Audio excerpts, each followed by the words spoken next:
Hello students, इस video में हम करेंगे chapter number 5 introduction to Euclid's geometry. तो यूक्लिड कौन थे? यूक्लिड थे एक टीचर मैथमेटिक्स के इन अलेक्जेंड्रिया इन इजिप्ट में।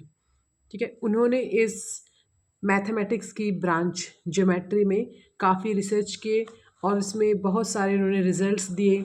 तो इसी इन रिजल्ट्स को उनके नाम से ही जाना जाता है यूक्लिड्स ज्योमेट्री।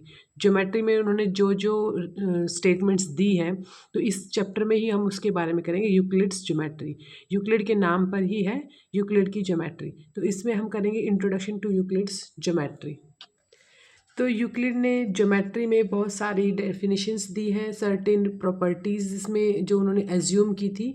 उन्होंने अपनी इस अजम्पशंस को डिवाइड किया है एक्सियम्स में एंड पोस्टुलेट्स में। तो एक्सियम्स क्या होते हैं? एक्सियम्स होते हैं जो डायरेक्ट रिलेटेड टू जो मैथमेटिक्स की सभी ब्रांच को रिलेट करते हैं और जो यूनिवर्सल ट्रूथ है। और postulates only related to geometry. तो इन्होंने अपनी सारी जो रिसर्च जो स्टेटमेंट्स थी दो पार्ट्स में डिवाइड किया, एक्सियम्स एंड पोस्टुलेट्स। तो इसमें हम पढ़ेंगे यूक्लिड्स की जो डेफिनेशन दी है, जो यूक्लिड्स के एक्सियम्स है, यूक्लिड के जो पोस्टुलेट्स है। तो डायरेक्ट इस यूक्लिड के एक्सियम्स से और पोस्टुलेट से क्वेश्चन बनता है कि यूक्लिड के जैसे एक्सियम्स, इसके 7 एक्सियम्स हैं, ये मैं डिटेल में मैं कराऊंगी। ये 7 एक्सियम्स दिए हुए हैं इन्होंने, ये सॉरी ये नहीं, ये है ये वाले, ये तो डेफिनेशंस है, ये इसमें दिया हुआ है यूक्लिड्स एक्सियम्स। तो ये 1 2 3 4 5 6 7 ये 7 एक्सियम्स हैं। इन पर क्वेश्चन बनते हैं कि थर्ड एक्सियम क्या है, फोर्थ क्या है, फिफ्थ क्या है। और पोस्टुलेट है 5 पोस्टुलेट्स हैं। तो 5 पोस्टुलेट्स पर भी क्वेश्चन बनता है कि फर्स्ट क्या है, सेकंड क्या है। इनको भी मैं डिटेल में कराऊंगी। Postulate number 1, a straight line में be drawn from any one point to any other point. तो इसमें हम 5 पोस्टुलेट्स देखते हैं, पोस्टुलेट 2, पोस्टुलेट 3 4 5 एंड एक्सियम्स हैं इनके 7। तो एक्सियम्स क्या होते हैं? जो यूनिवर्सल ट्रुथ है। मतलब उसमें अभी हम देखेंगे तो कुछ बहुत सिंपल है, जो हम जैसे things which are equal to, जैसे 2 + 2 4 होता है, तो यूनिवर्सल ट्रूथ है, उसमें कोई प्रूव करने की का कोई उसमें कोई वो नहीं है, वो यूनिवर्सल ट्रूथ में आएंगे। और पोस्टुलेट होंगे जो से हम या तो हम उसको क्लेम करें या प्रूव करें या हम एज्यूम कर लेते हैं कि ऐसा होता है। तो यूनिवर्सल ट्रूथ के लिए एक्सियम्स और क्लेम करते हैं उसके लिए पोस्टुलेट्स। और postulates related to only geometric branch, और एक्सियम्स रिलेट करते हैं थ्रू सारे मैथमेटिक्स की सभी ब्रांचेस। जैसे हम करेंगे इसमें एलजेब्रा में, ज्योमेट्री में, एवरीवेयर। और तभी हम एक्सियम के यूक्लिड के 7 एक्सियम्स और यूक्लिड के 5 पोस्टुलेट्स के बारे में डिटेल में देखते हैं। उससे पहले मैंने कुछ डेफिनेशंस लिखी हैं। Chapter 5 geometry, geometric branch of mathematics that studies the size, shapes, positions, angles and dimensions of things। तो हमें ज्योमेट्री क्या है? ज्योमेट्रिक ब्रांच है मैथमेटिक्स की, जिसमें हम क्या स्टडी करते हैं? साइज़ के बारे में, shapes, triangle, rectangle, circle, cylinder, position और एंगल्स, एंगल करते हैं, angles and dimensions, length, breadth things की। ठीक है, तो ज्योमेट्री हमारी एक ब्रांच है मैथमेटिक्स की। एंड एक्सियम्स और पोस्टुलेट्स हमने अभी देखा था क्या होते हैं। एक्सियम्स रूल्स और principle that most people believe to be true. Axioms वो रूल्स और वो प्रिंसिपल है जो ट्रू है, मतलब पीपल बिलीव करते हैं कि ये सच है ही है, ये ट्रू हो गया ही होगा। और these are applicable throughout mathematics, ये सारे मैथमेटिक्स पर अप्लाई होते हैं। और पोस्टुलेट्स ओनली, ये ओनली ज्योमेट्री पर। तो टू अज्यूम और क्लेम एज ट्रू, तो इसमें पोस्टुलेट में हम अज्यूम करते हैं और क्लेम करते हैं कि ये ट्रू है। Assumptions that were specified to mathematics, sorry mathematics नहीं आएगा यहाँ पर, that were specific to geometry, यहाँ पर ज्योमेट्री आएगा। पोस्टुलेट्स ज्योमेट्री से और ये थ्रू आउट मैथमेटिक्स है। तो हम 7 एक्सियम्स में फर्स्ट देखते हैं। फर्स्ट एक्सियम क्या है? Things which are equal to the same thing are equal to one another. तो इसमें एक्सियम्स को पढ़ते ही हमें पता चल जाएगा कि ये यूनिवर्सल ट्रूथ ये तो होता ही है। जैसे इसमें लिखा है वो चीज़ जो इक्वल है किसी सेम चीज़ की, तो वो आपस में भी वो दोनों इक्वल होंगे। एग्जाम्पल से समझते हैं। जैसे इसमें बोला था A = B, ए और सी कोई दो थिंग्स है वो सेम चीज़ के इक्वल है, जैसे ए इक्वल है बी के एंड सी भी इक्वल है बी के, सेम चीज़ के इक्वल है दोनों ए एंड सी, तो ये आपस में भी इक्वल होंगे, यानी ए एंड सी ये भी इक्वल होंगे। जैसे मान लो बी 5 है और ए इक्वल है 5 के एंड सी इक्वल है 5 के, तो ये भी तो 5 ही होंगे। तो यही बस यही है कि यूनिवर्सल ट्रूथ है, ये ऐसा होता है, एक किसी सेम चीज़ के कोई दो चीज़ें इक्वल तभी होंगी जो आपस में इक्वल होंगी। तो यही लिखा हुआ है। तो एग्जाम 1 ये हो गया, ये हमें ऐसे भी लर्न रखना है एग्जाम 1 में क्या लिखा हुआ है, एग्जाम 2 में क्या लिखा हुआ है। सेकेंड देखते हैं, सेकेंड एग्जाम है if equals are added to equals the whole are equal. इसमें क्या बोला है कि कोई दो इक्वल चीज़ें हैं, जैसे मान लो मैंने एग्जांपल लिया कोई दो 4 कोई दो चीज़ें हैं इक्वल बोला, equals are added to equal, यदि उसमें कोई इक्वल चीज़ ही ऐड करे दोनों साइड, यानी एग्जांपल दोनों साइड 2 ही ऐड करना है तो होल आर इक्वल, भाई ये भी ट्रूथ ही है। तो इसमें इक्वल्स में इक्वल चीज़ ऐड करें, दो इक्वल्स में तो इक्वल चीज़ ऐड करें तो होल इक्वल ही आएगा, ये नेचुरल सी बात है। तो ये सेकंड पोस्टुलेट हो गया। थर्ड है if equals are subtracted from equals the remainders are equal, ये भी वही है। मान लो इक्वल्स में से सेम चीज़ दो इक्वल है 5 में से इक्वली सब्ट्रैक्ट करना है, 2 सब्ट्रैक्ट के दोनों इक्वल, तो जो रिमाइंडर आएगा वो भी इक्वल ही होगा। ठीक है, तो बिल्कुल सिंपल है, कुछ इसमें है नहीं, लेकिन ये याद रखना थर्ड पोस्टल में, थर्ड एग्जाम में क्या है। फोर्थ एग्जाम देखेंगे things which coincide with one another are equal to one another. इसने बोला है कि दो चीज़ें जब एक दूसरे के कोइंसाइड है तो वो इक्वल है। भाई कोइंसाइड का मतलब क्या होता है कि कोई चीज़ है वो इसको बिल्कुल दूसरी को ओवरलैप कर ले। कोइंसाइड का मतलब जैसे मैंने ट्राइंगल में किया था ना, कोइंसाइड क्या होता है, तो दो कोइंसाइड कब होंगे, जब वो दूसरे उसके ऊपर बिल्कुल उसको ओवरलैप, जैसे मान लो हमारे हैंड है ये ओवरलैप कर ले आपस में ऐसे, तो ये आपस में कोइंसाइड करती हैं तो वो इक्वल भी होंगी। कोइंसाइड का मतलब क्या था, दोनों सेम हो, ओवरलैप करें। ठीक है, तो 5 एग्जाम्स देखते हैं। The whole is greater than the part, तो ये भी ट्रू है, क्यों, क्योंकि इसमें लिखा है कि होल अपने पार्ट से ग्रेटर होगा। सपोज हमारे पास एक, तो इसमें हम एग्जाम्पल देखते हैं। सपोज हमारे पास एक कोई चॉकलेट है, तो होल चॉकलेट है, अब इसका कोई भी पार्ट मान लो हमने यहाँ से कट किया, तो ये वाला पार्ट होल से तो बड़ा ही, होल से छोटा ही होगा, यानी होल तो छोटे पार्ट से बड़ा ही होगा। तो ये इसमें लिखा हुआ है, जैसे मान लो एक सर्कल है, सर्कल का हमने इतना पार्ट सेपरेट कर दिया, इतना यानी इतना ये वाला, तो ये पार्ट है, ये होल सर्कल है, तो होल ग्रेटर ही होगा अपने पार्ट से। तो ये लिखा है the whole is greater than the part, अपने पार्ट से होल ग्रेटर होगा। 6 देखते हैं, things which are double of the same things are equal to one another. इसने बोला है जो थिंग्स डबल होंगी सेम चीज सेम थिंग के वो आपस में इक्वल होंगी। जैसे सपोज एक सी है, सेम चीज़ के ये ए भी डबल है और ट्वाइस ऑफ बी भी सी के इक्वल है। इसमें ये लिखा है which are double of the same thing, तो ट्वाइस ऑफ ए का डबल है सी के और बी का डबल भी सी के बराबर है, तो डबल ऑफ सेम थिंग तो इक्वल टू वन अनदर, तो ये आपस में ए और बी भी इक्वल होंगे। ठीक है, सेम 7 देखेंगे, things which are halves of the same thing. इसमें डबल लिखा था, इसमें हाफ लिखा है, तो हाफ ए का हाफ सी के बराबर है, सेम थिंग सी के बराबर है बी का हाफ भी, तो यही लिखा है, तो वो आपस में भी इक्वल होंगे, तो ए इक्वल्स टू बी, तो ये सेम ही है, इसमें ट्वाइस लिखा था, इसमें हाफ लिखा था। तो ये 7 एग्जाम्स हमारे हो गए। अब हम देखते हैं 5 पोस्टुलेट्स। तो ये यूक्लिड्स के पोस्टुलेट है। पोस्टुलेट 1 में क्या है, अ straight line may be drawn from any one point to any other point। इसका मतलब एक स्ट्रेट लाइन है जो वन पॉइंट से दूसरे पॉइंट तक, यानी 2 पॉइंट से पास होती हुई एक स्ट्रेट लाइन हम ड्रॉ कर सकते हैं, या एक लाइन ही ड्रॉ कर सकते हैं, क्योंकि टू पॉइंट्स है पी एंड क्यू, इनको पास करती हुई एक स्ट्रेट लाइन है। क्योंकि अगर हम इसको वन पॉइंट से तो मैनी लाइन क्रॉस कर सकते हैं हम 1 से, लेकिन जब 2 से क्रॉस होगी तो एक only one single straight line होगी। तो ये लिखा है इसमें, अ स्ट्रेट लाइन में be drawn from any one point to any other point. तो पी क्यू से हमने एक किया हुआ है सिंगल लाइन। तो ये भी हमें लर्न रखना है, पोस्टलेट 1 में क्या लिखा है, पोस्टलेट 2 में क्या लिखा हुआ है।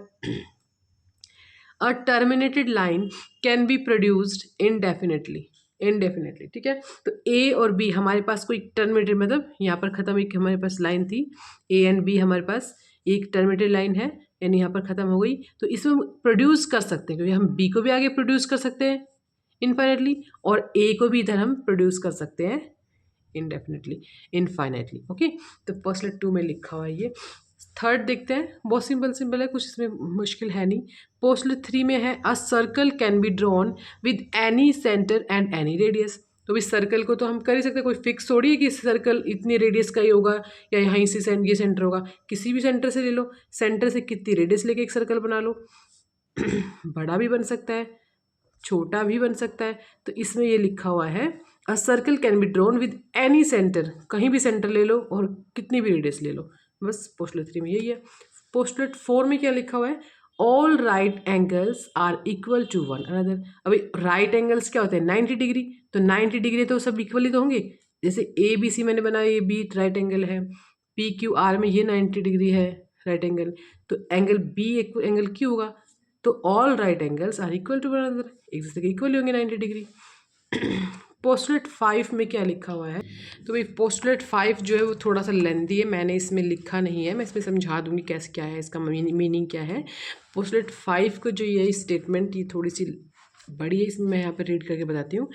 If a straight line falling on two straight lines, मतलब कि एक स्ट्रेट लाइन, जैसे स्ट्रेट लाइन यहाँ पे हम साथ साथ समझते जाएंगे, दो स्ट्रेट लाइन, अब इसमें स्ट्रेट लाइन बोला है, पैरेलल नहीं बोला, दो स्ट्रेट लाइन है, एक स्ट्रेट लाइन ये है, एक ये है। इनको मतलब इसके ऊपर एक फॉलिंग, एक straight line, a straight line falling on two, तो एक स्ट्रेट लाइन है, इन दोनों के ऊपर फॉलिंग हो रही है ये वाली। तो इसमें क्या होता है कि जो line makes the interior angles, तो एक लाइन फॉल कराने पे दो स्ट्रेट लाइन पर हमारे पास 4 इंटीरियर एंगल बनते हैं। कौन कौन से, ये मैंने नाम लिखे, एंगल 1 बनता है, एंगल 2, एंगल 3, एंगल 4, ये चारों तो इंटीरियर है, जो बाहर बनते हैं वो एक्सटीरियर एंगल है। तो इसमें इंटीरियर की बात की हुई है कि जो इंटीरियर एंगल बनते हैं, आगे क्या लिखा हुआ है, on the same side of it taken together less than 2 right angles. 2 right angles मतलब 90 + 90, 2 राइट एंगल्स लिखा तो 90 + 90 मतलब 180 की बात हुई है। तो less than 180, then the 2 straight lines if produced indefinitely या इनफाइनाइटली, अगर उसको हम प्रोड्यूस करें, meet on that side on which the sum of angle is less than 2 right angles. इसमें ये बोला गया है मीट करेंगी, यानी कि जो 4 इसका मतलब क्या है कि दो स्ट्रेट लाइन से एक लाइन फोल्ड कराने पर जो इंटीरियर एंगल बनते हैं, जिस साइड में, यानी 1 और 2 इन दोनों को सम करो और फिर 3 4 को सम करो, ठीक है। तो जिस साइड में लेस देन 2 राइट एंगल्स, मतलब लेस देन 2 राइट मतलब लेस देन 180 से कम बनता है, उस साइड ये इनडेफिनेटली प्रोड्यूस करने पर ही वो मीट करती है। इसका मतलब क्या हुआ कि 4 इंटीरियर एंगल में से, तो हम यहाँ देख रहे हैं कि ये इधर झुका हुआ यानी 90 डिग्री से कम है, और ये थोड़ा स्ट्रेट दिख रहा है, बट ये ऐसे थोड़ा ऊपर है, मतलब 90 डिग्री से है, या 90 भी हो तो ये तो 90 से कम है, और ये 90 से ऊपर है तो ग्रेटर है, ये स्ट्रेट लग रहा है। तो एंगल 3 + एंगल 4 को अगर हम करेंगे, क्योंकि 90 से बड़ा है और ये 90 सपोज है, तो ये क्या आएगा 180 से बड़ा आ रहा है, हमें दिख रहा है फिगर में। और इधर देखो, ये 90 से कम दिख रहा है, इधर झुक रहा है, और ये हल्का सा ऊपर है, ये भी 90 से कम है। तो 1 और 2 को करेंगे तो ये 180 से कम आएगा, क्योंकि दोनों 90 से कम है, ठीक है। तो अगर हम जिस साइड, इसने बोला है क्योंकि अगर ये प्रोड्यूस करेंगे तो ऊपर जाएगी, ऐसे इसको इनफाइनाइटली प्रोड्यूस करेंगे तो भाई ये मीट तो कहीं नहीं करेंगे, क्योंकि तो ऊपर चलेगी। अब ये जो इधर झुका हुआ है, इसको अगर हम, इसने बोला कि जिस साइड लेस देन 180 बन रहा है, उस साइड ही ये लाइन इनफाइनाइटली प्रोड्यूस करने पर कहीं ना कहीं ये मीट कर जाएगी। अगर हम ऐसे करेंगे यूं, तो ये यहाँ पर मीट कर गई। तो इस पोस्टलेट 5 में यही लिखा हुआ है कि 2 स्ट्रेट लाइन को जब एक लाइन ऐसे क्रॉस करती है, तो जो इंटीरियर एंगल बनते हैं और उसमें जिस साइड भी ये लिखा है कि जिस साइड 1 < अगर आप ऐसे बनाओगे तो इधर बनेगा। तो ये बोला है कि जिस साइड भी 180 से लेस देन बनते हैं दोनों का सम, उसी साइड ये लाइन इनफाइनेटली प्रोड्यूस करने पर कहीं ना कहीं मीट कर जाएगी। इसका मतलब यही है। तो पोस्टुलेट हमारे 5 हो गए, एग्जाम भी हमारे 7 कंप्लीट हो गए। अब हम करते हैं एक्सरसाइज 5.1। एक्सरसाइज 5.1 में क्वेश्चन नंबर 1 दिया हुआ है, which of the following statements are true और विच आर फॉल्स। तो ट्रू फॉल्स बताना मैं इसमें यही समझा दूंगी, क्योंकि सारे ये डिपेंड है एग्जाम्स पर और पोस्टुलेट्स पर, तो वो हमें अच्छे समझ में आ गए। तो ये क्वेश्चन भी हमारे इजी है। ओनली, तो फर्स्ट में पूछा है only one line can pass through a single point. तो हमने पोस्टुलेट किया था पोस्टुलेट नंबर 1। इसमें बोला था कि इसमें बोला कि एक सिंगल पॉइंट से ओनली 1 लाइन पास हो सकती है। भाई ये तो फॉल्स है, क्योंकि सिंगल लाइन से तो हम कितनी लाइन ड्रॉ कर सकते हैं, ऐसे पास करा सकते हैं ऐसे सिंगल पॉइंट से। और इसमें बोला है only 1 line can pass through single point, तो ये तो हमारा फॉल्स हो गया, बिकॉज 1 सिंगल पॉइंट से तो हम इनफाइनेटली मैनी लाइन पास करा सकते हैं। तो बहुत सिंपल है, ये हमारा क्या हो गया, फॉल्स। ठीक है, नेक्स्ट देखते हैं, there are infinite number of lines which pass through 2 distinct point. अब इसका आंसर भी इसी में है, क्योंकि हमने इसमें किया था कि 2 डिस्टिंक्ट पॉइंट पी और क्यू, 2 से तो ओनली 1 लाइन पास कर सकते हैं, और इसमें उल्टा लिखा हुआ कि इनफाइनाइट कर सकते हैं। तो ये भी फॉल्स हो गया, बिकॉज 2 पॉइंट से, कोई डिस्टिंक्ट पॉइंट से हम ओनली 1 लाइन ही पास करा सकते हैं। तो ये भी हमारा स्टेटमेंट फॉल्स है। ये first false, second false. Third देखते हैं, a terminated line can be produced indefinitely on both the sides। तो ये भी हमने पढ़ा था एग्जाम्स में। कौन सा एग्जाम्स था, ये पोस्टुलेट नंबर 2, कि एक टर्मिनेटेड लाइन है उसको हम प्रोड्यूस कर सकते हैं इनडेफिनेटली। तो जैसे मान लो ये हमारे पास ये है, कोई ए बी लाइन है, यहाँ पर एंड पॉइंट्स है, इसको हम इनफाइनेटली प्रोड्यूस कर सकते हैं। तो इसका मतलब थर्ड वन हमारा ट्रू है। अच्छे से अगर वो किया है तो उन पर डिपेंड सारे क्वेश्चन है। फोर्थ है, if 2 circles are equal then their radii are equal. अगर 2 सर्कल इक्वल होंगे भाई बिल्कुल सेम, तो रेडियाई भी उनकी सेम ही होगी। मान लो 2 सेंटीमीटर से बनाया है तो इक्वल तभी होगा दूसरा, जब इसकी भी 2 सेंटीमीटर रेडियाई होगी। तो if 2 circles are equal then their radii are also equal, तो ये भी होगा हमारा ट्रू। फिफ्थ में बोला है, इन फिगर 5.9 में हमारे पास ये दिया हुआ A B is equal to P Q and P Q is equal to X Y, then A B is equal to X Y. ये हमने किया था एग्जाम्स नंबर 1, कि जो 2 थिंग्स सेम चीज़ के इक्वल होंगी वो आपस में भी क्या होगी, इक्वल होगी। सेम हम यहाँ यूज़ कर लेंगे कि इसमें 2 चीज़ें, यानी ए बी इक्वल है पी क्यू के और एक्स वाई है पी क्यू के, तो पी क्यू सेम थिंग के इक्वल है ना, ए बी पी क्यू के और फिर एक्स वाई भी पी क्यू के। तो सेम थिंग के जो इक्वल होगा वो आपस में भी क्या होगा, इक्वल होगा। तो A B is equal to X Y, तो ये भी हमारा क्या है, ट्रू। ठीक है, तो first complete, totally based on exams and postulates. Question number 2 देखते हैं। नेक्स्ट क्वेश्चन नंबर 2 है, give a definition for each of the following terms. तो इसमें ये दिए हुए हैं 5 पार्ट्स, इसकी डेफिनेशंस देनी है, और are there other terms that need to be defined first. और इनसे पहले अगर कोई टर्म की नीड है डिफाइन करने की तो उसको भी करिए। What are they and how my to define them. तो इसमें फर्स्ट दिया है पैरेलल लाइंस। तो इसमें डेफिनेशंस देख लेते हैं। पैरेलल लाइंस की definition, lines which never intersect each other are called parallel lines. यानी 2 लाइंस हैं, 2 लाइंस ये कभी भी एक दूसरे को आपस में इंटरसेक्ट नहीं करेंगी, यानी कभी भी मीट नहीं करेंगी, तो ये लाइंस पैरेलल लाइंस कहलाती है। इसकी एक सेकंड डेफिनेशन और देख लो, if the perpendicular distance between 2 line is always constant.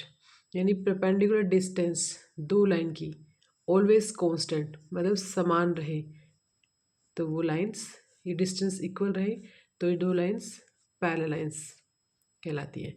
If the perpendicular distance between 2 lines is always constant then these lines are called parallel lines. Next देखेंगे perpendicular lines क्या होता है। If 2 lines intersect each other at 90 degree, जब 2 lines एक दूसरे को 90 degree angle पर meet करे या कट करे। तो जब दो लाइन जहाँ मिलती है वहाँ पर एंगल जो बनता है वो 90 डिग्री का बने तो वो लाइन परपेंडिकुलर लाइन कहलाती है, चाहे कैसे भी करे। ठीक है, तो if two lines intersect each other at 90 degree then these lines are called perpendicular to each other. तो ये लाइन एक दूसरे के परपेंडिकुलर है। अब line segment, a terminated line is called line segment, it has two end points. Suppose ये line जाए तो इसमें बोला है कि कोई फर्स्ट कोई टर्म जो डिफाइन करनी है तो लाइन और लाइन सेगमेंट। लाइन क्या होती है? लाइन होती है जो दोनों साइड से ओपन, यानी इधर भी ये इन्फाइनेटली जा सकती है और इधर भी, ये लाइन होगी। और लाइन सेगमेंट क्या होगा? जब इसको एंड पॉइंट से, यानी सपोज ये ए बोले ये बी कि 5 सेंटीमीटर का है, तो ए एंड बी एक लाइन सेगमेंट होगा। जब पॉइंट्स को, जब इसको टर्मिनेट कर दिया जाए लाइन को, यहाँ पर ए और बी से ख़त्म हो गया तो ए और बी इसके टू एंड पॉइंट्स होंगे, तो A B is a line segment. ठीक है, नेक्स्ट है रेडियस ऑफ सर्कल। तो रेडियस ऑफ सर्कल क्या होता है? The distance from the centre to any point on the circle. Circle का जो सेंटर है, सेंटर से ऑन द सर्कल पर एनी पॉइंट, सर्कल पर जितने भी पॉइंट होगा उनसे मीट कराने पर जो डिस्टेंस आती है वो क्या कहलाती है? रेडियस। और ये डिस्टेंस सभी सेम होती है, तो the distance from the centre to any point on the circle is called radius of the circle. तो सेंटर से सर्कल पर किसी पॉइंट से डिस्टेंस रेडियस होता है। फिफ्थ है स्क्वायर।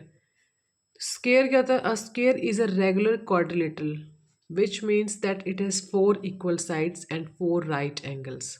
यानी 4 साइड्स होंगी, क्लोज्ड फिगर। क्वाड्रिलेटरल क्या होता है? 4 साइड से क्लोज्ड, और रेगुलर यानी चारों sides equal, 4 sides equal and 4 angles भी 90 डिग्री के, तो होगा स्क्वायर।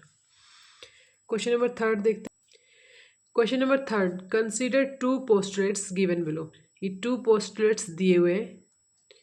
तो फर्स्ट में क्या लिखा हुआ है? Given any 2 distinct point A and B there exist a third point C which is in between A and B. तो ये हो सकता है, इसमें बोला है कि कोई 2 डिस्टिंक्ट पॉइंट है ए एंड बी, इसके बीच में एक थर्ड पॉइंट एग्जिस्ट करता है, बिल्कुल कर सकता है कहीं भी। तो सी, कितने भी पॉइंट कर सकते हैं, डी, ई। तो इसमें बोला है कि एक point third C which is in between A and B, जो ए एंड बी के बीच में है, तो एग्जिस्ट करता है। सेकंड बोला है there exist at least 3 points that are not on the same line. तो 3 पॉइंट कोई भी एग्जिस्ट करते हैं जो सेम लाइन में नहीं है तो बिल्कुल कर सकते हैं। जैसे सपोज ये हमारे पास ए बी था, सी को यहाँ पर लाई कर जाए तो वो एक लाइन में नहीं है, तो ये भी एग्जिस्ट करता है 3 पॉइंट्स। ये 3 पॉइंट्स हो गए ए बी सी जो एक लाइन में नहीं है। ठीक है, तो दोनों पोस्टुलेट्स अलग अलग सिचुएशंस को डील कर रहे हैं। तो अब इसमें 3 क्वेश्चंस पूछे हैं। Do these postulates contain any undefined term? क्या इन पोस्टुलेट्स में कोई अनडिफाइंड टर्म है? इसके बारे में इसमें नहीं बताया गया है। यस, जैसे सपोज यहाँ पर पॉइंट्स क्या होते हैं इसमें डिफाइन नहीं किया गया है।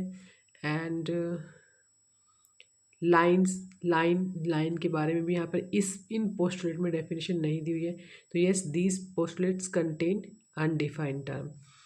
तो हमने यहाँ पे इसमें मैंने लिख दिया है yes, these postulates contain undefined terms like line, point. Second पूछा है आर दीज पोस्टुलेट्स कंसिस्टेंट? तो कंसिस्टेंट मतलब ये जो 2 सिचुएशन दी हुई है, क्या ये दोनों डिफरेंट है, अलग अलग है? तो yes, these postulates consistent because they refer to 2 different situations. क्योंकि फर्स्ट में बोला गया कि एक ए और बी के बीच में एग्जिस्ट करता है, सेकंड वाले में बोला कि ए और बी, और तीसरा जो पॉइंट है वो इन दोनों के बीच में नहीं, अलग, इन दोनों के बीच में ना करके मतलब सेम लाइन पर नहीं है। तो दोनों अलग अलग डिफरेंट सिचुएशंस है। थर्ड पूछा है इसमें do they follow from Euclid postulates? तो हमने पोस्टुलेट्स यूक्लिड के किए थे। 5 पोस्टलेट्स, बट वो ये तो इसमें तो उसमें ये डिफरेंट है उन 5 पोस्टलेट से, तो हम यहाँ पर लिख देंगे know these postulates do not follow from Euclid postulates. Euclid के पोस्टुलेट से फॉलो नहीं करते, बट जो they follow from axioms 5.1। But 5.1 में जो एक्सिम्स दिया हुआ है उससे ये मिलते जुलते हैं, फॉलो करते हैं। जैसे ये वाला एग्जाम दिया है 5.1 बुक में, एग्जाम 5.1, तो 2 पॉइंट एग्जिस्ट यहाँ पर कर रहे हैं एक लाइन पे, और थर्ड पॉइंट यहाँ पर एग्जिस्ट कर सकता है, ठीक है। और पी एंड के 2 पॉइंट्स हैं, तो यहाँ पर एक एक्स्ट्रा पॉइंट भी, तो ये मतलब ये इस वाले से 2 डिस्टिंक्ट पॉइंट से एक लाइन जा रही है, इसमें बीच में एग्जिस्ट कर सकता है पॉइंट, तो ये एक्सियम को फॉलो करते हैं 5.1 को, पोस्टुलेट को नहीं करते। तो यहाँ पर यही पूछा था कि फॉलो करते हैं एक्सियम पोस्टुलेट को यूक्लिड के, तो यहाँ पर लिख देंगे नो, बट ये एक्सियम इसका नाम लिख देंगे 5.1, या फिर इसकी स्टेटमेंट भी लिख सकते हैं यहाँ पर ये वाली कि they follow axiom 5.1 given 2 distinct points there is a unique line that passes through them. Now move करते हैं क्वेश्चन नंबर 4 पे।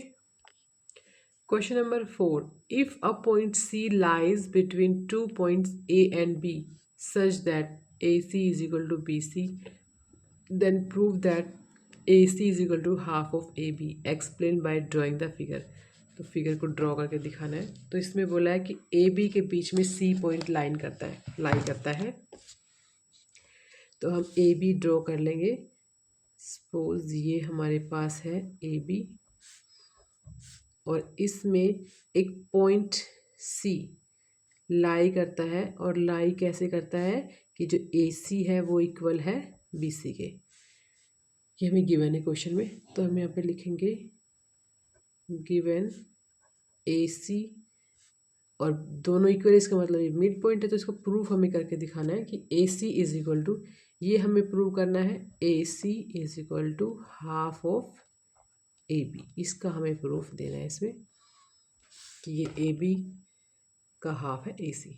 तो इसमें गिवन जो हमें दिया हुआ है वो लिख देंगे ए सी इज इक्वल टू, हमें दिया हुआ है बी सी, ये क्वेश्चन में गिवन है।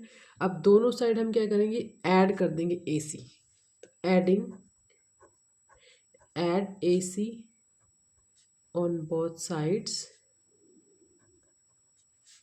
we get, दोनों साइड AC ऐड कर देंगे तो AC इसमें प्लस AC, इधर करेंगे AC प्लस BC, तो AC प्लस AC तो होगा ट्वाइस ऑफ AC, और इसमें लाइन फिगर में देखेंगे AC प्लस BC, यानी AC प्लस BC तो हो गया AB, तो इसको हम लिख देंगे AB, और ये 2 है इधर मल्टीप्लाई में, तो इधर आके डिवाइड हो जाएगा, तो A C is equal to half of A B.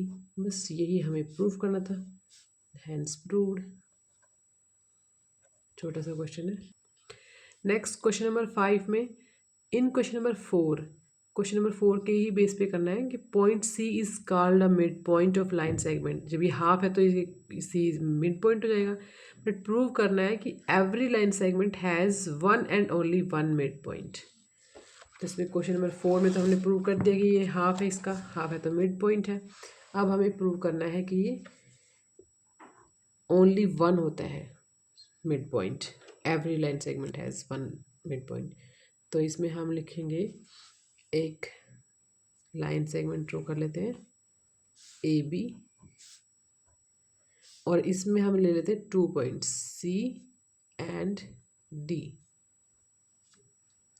अब सी एंड डी को हम ये लिख देंगे, ये लेट कर लेते हैं कि लेट सी एंड डी दोनों ही इसके मिड पॉइंट्स हैं, ठीक है। तो let C and D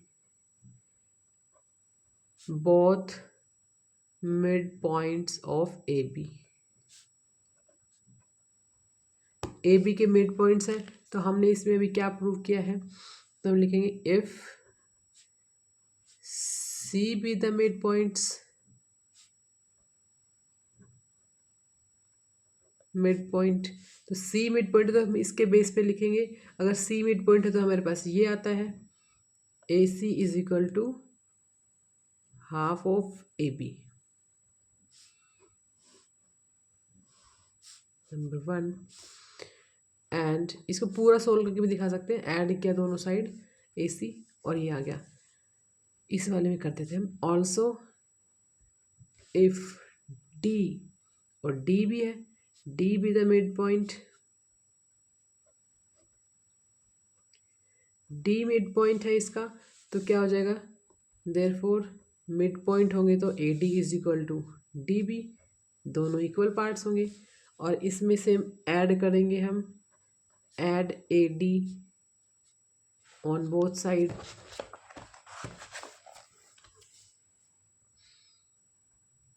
on both side. ये हमने इस पे प्रूफ करते थे क्वेश्चन नंबर 4 में, इसलिए मैंने डायरेक्ट लिख दिया। अब यहाँ पर हम थोड़ा सा इसको सोल्व कर देंगे।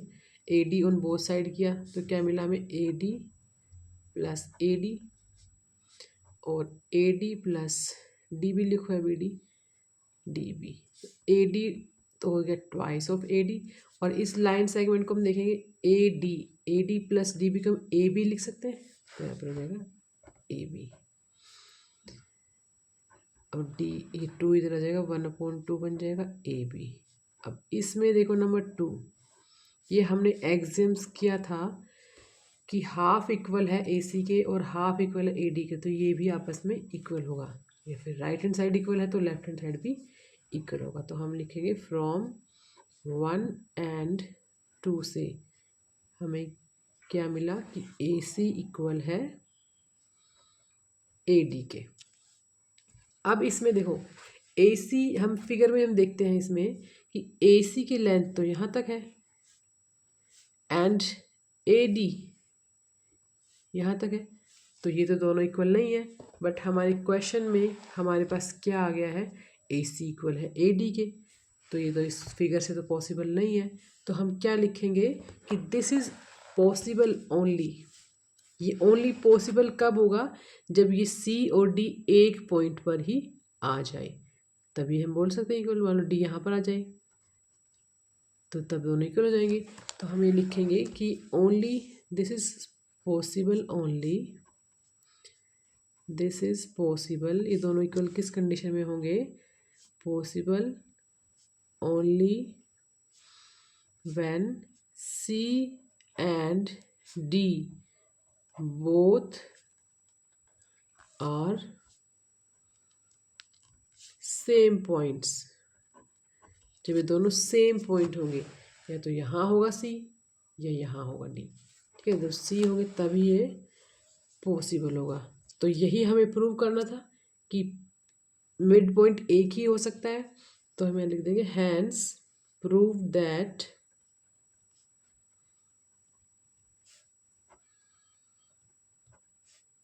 एवरी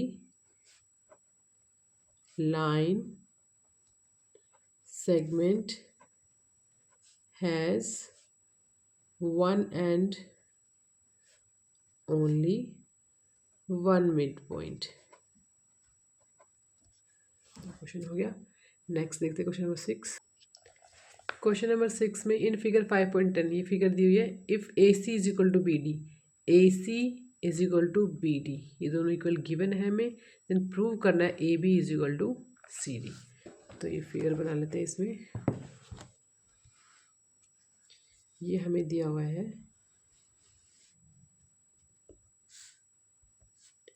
यहाँ B एंड C, ये हमें क्वेश्चन में दिया हुआ है B C एंड D। इसमें क्या दिया हुआ है हमें, given AC is equal to BD, ये हमें गिवन दिया है कि AC डिस्टेंस और BD इक्वल है, ठीक है। अब इसमें हम क्या करेंगे, AC, इस फिगर को देखें हम, AC को हम क्या लिख सकते हैं, AB प्लस BC, तो यहाँ पर हम लिख देंगे AC plus BC and BD को क्या लिख सकते हैं, BC प्लस CD, तो यहाँ लिख देंगे BC प्लस CD।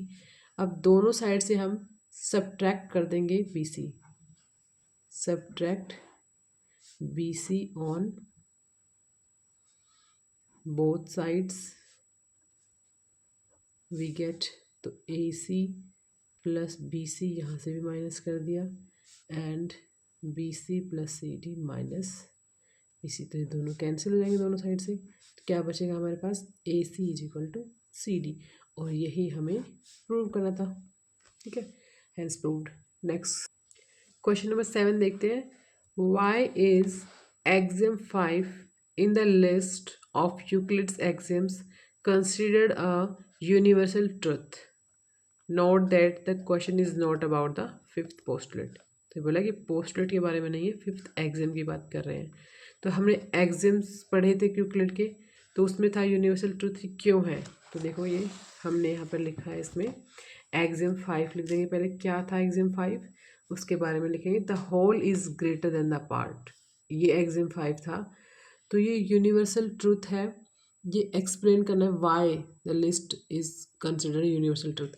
तो यूनिवर्सल ट्रुथ क्यों है हम यहाँ पे लिखेंगे। पहले तो since this is true for any thing in any part of the world this is universal truth. तो ये लिखने से, लिख कर भी हमें चल सकता है। बाकी इसका एग्जाम्पल भी हम देख सकते हैं कि किसी भी लाइफ के किसी भी पार्ट में अगर हम ये लेंगे कि सपोज हमारे पास ये एक, हमने एग्जाम किया था तब भी किया था, ये एक चॉकलेट है।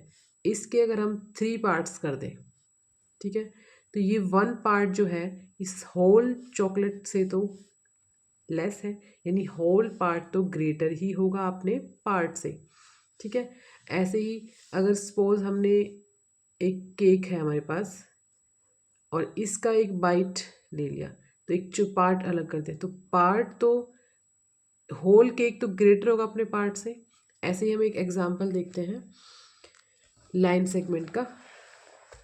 तो ये यूनिवर्सल ट्रूथ है किसी भी पार्ट में कि पार्ट होल तो अपने पार्ट से ग्रेटर ही होगा। सपोज हमारे पास ये एक लाइन सेगमेंट है ए बी एंड इसमें सी और डी हमारे पास 2 पॉइंट्स है। तो इसमें फ्रॉम फिगर हम क्या लिख सकते हैं, फ्रॉम फिगर ये सभी एग्जांपल्स हैं। ए सी हमें दिख रहा है ए सी लेस देन है होल पार्ट से ए बी से, less than A B. And C D ये पार्ट भी इसका इस होल से छोटा है। And A D less than A B. तो हम देख रहे हैं कि सभी पार्ट्स होल लाइन सेगमेंट से तो छोटे हैं। तो हम ये लिखेंगे so we can say that